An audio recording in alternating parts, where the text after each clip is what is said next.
Happy weekend, guys! Let's talk about two topics I saw on Tunde Ednot's page that somehow my responses trigger people. And before we get into it, let's just speak about me for a second. I could be very logical, I could be witty, I could be very playful, and on the other hand, I could be a motherfucker. I could be pinchy, I could be a bunch of things all in one. Naturally, if you ask 10 different people about me, I promise you some will say she's an asshole, some will say she's the most lovable person, some will say she's so funny. It depends how it goes. Now, one thing you will not say about me is I get triggered. I like to analyze things in a way. And this is why I generally don't like when people put me in a box. They're like, oh, but Goldie, you shouldn't act like that, or you shouldn't say that. No, I can act exactly the way I want to act. But anyway, topic number one, because these topics are actually very cool. Number one, there was a question asked. How long after childbirth should you knack as a husband? And my response to that was, number one, the doctor would tell you 6 to 8 weeks, but anything before that is truly diabolical. For some reason, that irritated a lot of men. Oh, this is why men should have multiple women. This is why this and this is why that. See, in my opinion, this is why I tell people, when you decide to go into the union of marriage, you have to pick someone that is your best friend. Someone that you're attracted to the way they think, the way they react, the way they laugh. You're attracted to multiple things that go beyond just the physical. See, don't get me wrong, to knack in a relationship, it is very, very important. And to seduce your partner constantly is very, very important. And this is why I tell a lot of girls, especially when you're a gorgeous girl, listen, getting the man from your beauty is one thing. Maintaining that man is another thing. You have to keep the same standards. You have to look gorgeous all the time, because what attracted him to you is what is going to keep him there with you.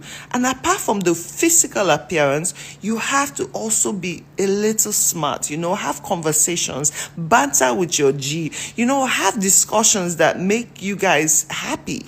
Now, for the men that keep saying, oh, this is why they need multiple women, listen.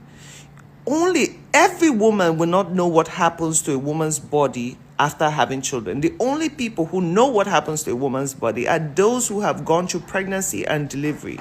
And it's not as easy as, I know men will say, oh, this is the job of a woman. It is very, very difficult. A lot of women lose their teeth, my mother included. After she gave birth to me, she lost her whole teeth, because I ate onto her calcium. There's so much that goes on. A lot of women get cuts.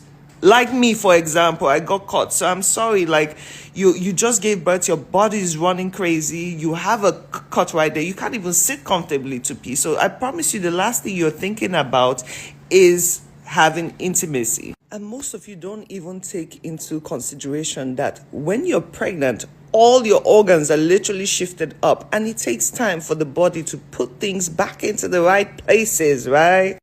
Your hormones are going crazy, everything, and plus you go to postpartum. Not everyone, but majority of women go to postpartum depressions.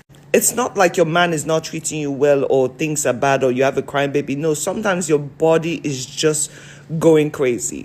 And half the time, trust me, the last thing you're thinking about is to knack. Now, I stated the only time a woman will push herself is when she's afraid that her partner would actually go outside. A woman should be focusing on healing her body, healing her mind, and not focusing on what her husband or partner is going to do because she's in waiting period. And this is why I commented to a guy that men should refocus their energy on something else. If it is financial, focus on that. In this period, talk to your wife. Make sure she's comfortable, because I promise you, it is not easy going through childbirth.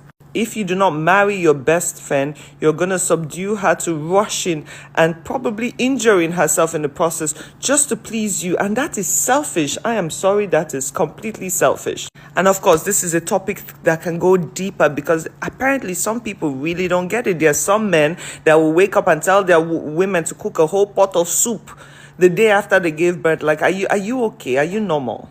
So I'm sorry, this is why a lot of women in this modern day society look at the risk before they even look at partners, because they're like, wait, it's too much of a risk for me if I have to go through all this.